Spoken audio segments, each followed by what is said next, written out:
वेद कितेब कहा किन झूठा, झूठा जो न विचारे। सब घटे एक एक कै लेखे, भय दूजा की मारे। नमस्कार दोस्तों, मैं अविनाश दास रेशनल कबीर यूट्यूब चैनल में आप सबका हार्दिक स्वागत करता हूं।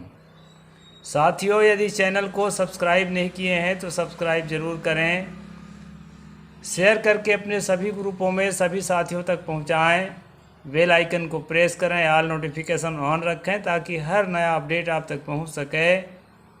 लाइक और कमेंट ज़रूर करें दोस्तों।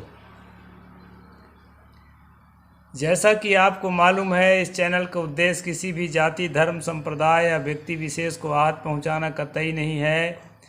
इस चैनल का उद्देश्य है देश में तार्किक बुद्धि का विकास हो और वैज्ञानिक सोच की स्थापना हो। इसके लिए दोस्तों ये चैनल क्रिएट किया गया है।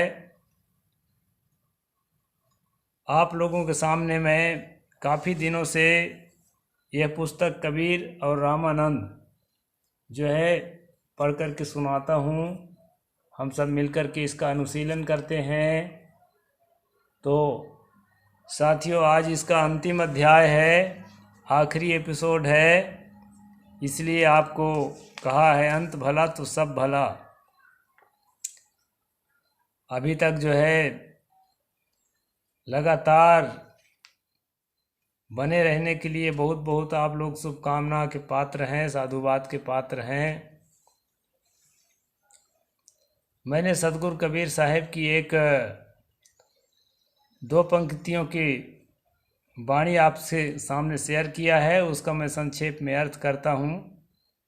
इसके बाद फिर आज के प्रसंग पर आखिरी बार चलते हैं। सतगुरु ने कहा, वेद कितेब कहा किन झूठा।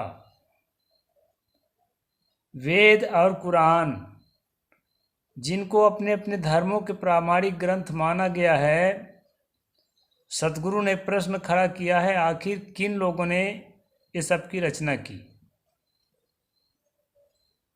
क्योंकि इनमें बहुत सी बातें फेक और फर्जी हैं, अमान्य हैं, बुद्धिजीवियों द्वारा अमान्य हैं। तो इनकी जो रचना की, ऐसा तो नहीं कि झूठे लोगों ने की हो, झूठा प्रोपेगेंडा फैलाने वालों लोगों ने की हो, और जो है इनको सिरे से प्रमाण मानने वाले लोग भी विवेकहीन लोग हैं, विचारहीन लोग हैं, ठीक से विवेक विचार नहीं करते हैं, छानबीन नहीं करते हैं, परीक्षण नहीं करते हैं और आंख मूंद कर मानते चले जाते हैं। सतगुरु ने कहा कि विवेक की प्रवृत्ति, जो प्रज्ञा है, किसी बात को ठीक से समझने की जो प्रक्रिया है और ऐसी ऊर्जा है, ऐसी प्रवृत्ति है, वो हर मनुष्य के अंदर एक एक होती है। उसमें व्यवधान पड़ने वाली दूसरी प्रवृत्ति आई कि वह प्रवृत्ति जो है मारी जाती है। यानी हमारे अंदर विवेक की प्रवृत्ति है और हमारे अंदर अज्ञान की प्रवृत्ति है, मूढ़ता की प्रवृत्ति है। तो सच को समझने के लिए विवेक की प्रवृत्ति को हम नहीं मरने देंगे, तभी होगा।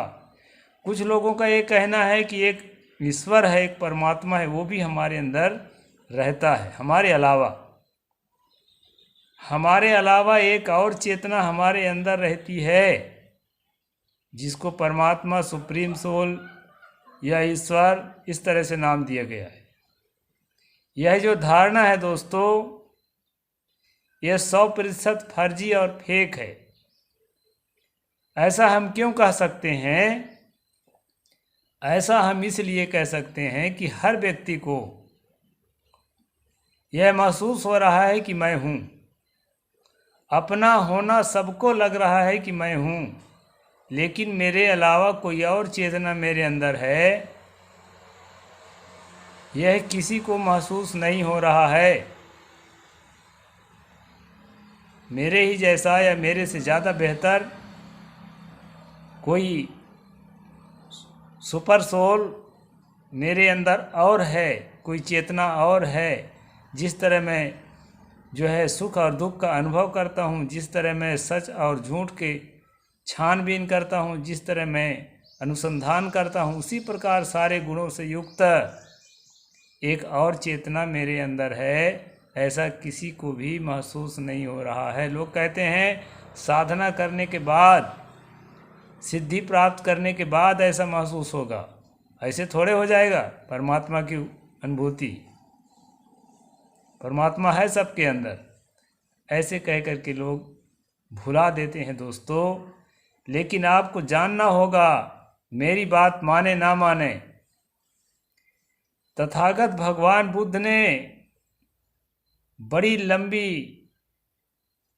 जो है पीरियड तक, लंबे समय तक साधना किया था। सतगुरु कबीर साहब ने बड़े लंबे समय तक साधना किया था। सुकरात ने बड़े लंबे समय तक साधना किया था। मंसूर ने बड़े लंबे समय तक साधना किया था। इनके साधना को आप नकार नहीं सकते। लेकिन आखिरी में यही निष्कर्ष आया, ईमानदार साधक का जो निष्कर्ष आता है, जो धर्म का धंधा नहीं करने वाला साधक का जो निष्कर्ष आता है, वो यही निष्कर्ष आया कि आपके अंदर, आपके अलावा,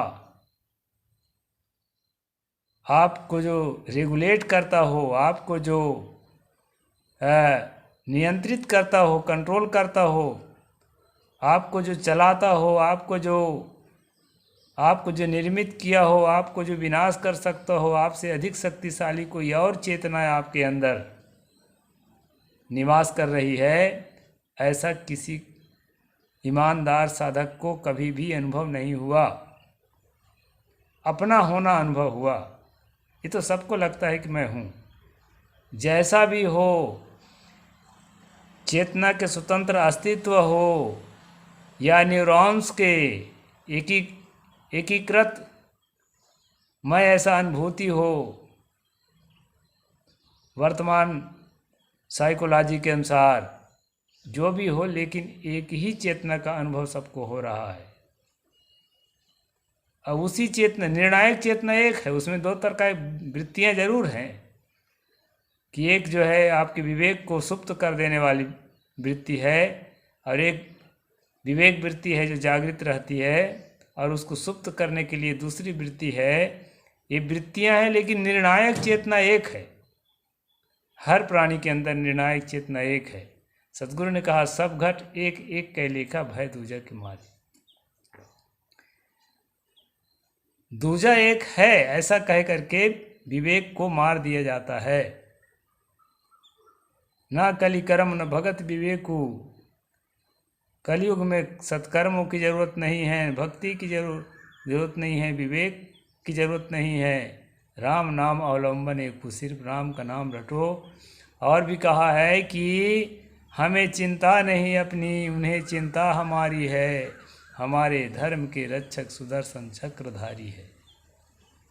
इस तरह दोस्तों, वाणी के जाल में उलझा करके आपको है एक, आपके अलावा एक और है जो आपके घट में निवास करता है। इस तरह आपको वाणी के जाल में उलझाया जाता है। इससे निकालने के लिए सतगुरु कबीर साहब ने कहा है कि कोई नहीं है, तुम स्वयं हो, अपने को जानो। दोस्तों, यदि अपने से अलावा एक स्थापित कर लिए तो उसको जानने के लिए फिर हम जाएंगे कहाँ? कहेंगे साधना करो। साधना कैसे करें? वेद शास्त्र के हिसाब से साधना करो। जैसे भी एक रामपाल ठग पैदा हो गए हैं कबीर पंथ में, जो कहते हैं वेद के शास्त्र के अनुसार हमको साधना करना चाहिए, तभी कल्याण होगा। तो वेद शास्त्र के अनुसार हम जब साधना करेंगे तो क्या होगा? वेद शास्त्र में जो बातें लिखी होगी, उन बातों को प्रमाण मानकर हम अपने जीवन में अप्लाई करने लगेंगे। जिन वेद शास्त्रों में ये बातें लिखी है कि कोई नीच जाति होती है, कोई ऊंच जाति होती है, जिन वेद शास्त्रों में लिखा है कि पूर्व जन्म के कर्मों के कारण कोई नीच जाति होता है, उसको ऊपर उठने का कोई अधिकार नहीं, वो सारी बातें हमारे दिमाग में गुजरेगी और एक सुप्रीम पावर की, एक सुप्रीम सत्ता की बात मान करके हम उनको स्वीकार करेंगे। इसलिए दोस्तों, वेद शास्त्रों में जितनी गंदगियां हैं वो सब गंदगियां हमारे जीवन के हिस्से बन जाएंगी। कबीर साहब इसको अच्छी तरह से समझ रहे थे और आज हम विज्ञान के युग में इसको अच्छी तरह से नहीं समझ रहे हैं। इनको सुझाने के लिए गीता में श्री कृष्ण ने कहा, तस्मात् शास्त्रम प्रमाणम ते कार्य व्यवस्थित हो। हे अर्जुन, इसलिए मैं बताता हूँ कि वो शास्त्र ही तुम्हारे जीवन में क्या करना चाहिए और क्या करना चाहिए इसके कार्य को व्यवस्थित करने वाले हैं। ये जो है जिसको परमात्मा माना गया है वह व्यक्ति कह रहा है कि शास्त्र ही तुम्हारे लिए प्रमाण है और शास्त्रों के आधार पर ही तुमको जीवन जीना होगा अगर अपना कल्याण चाहते हो तो।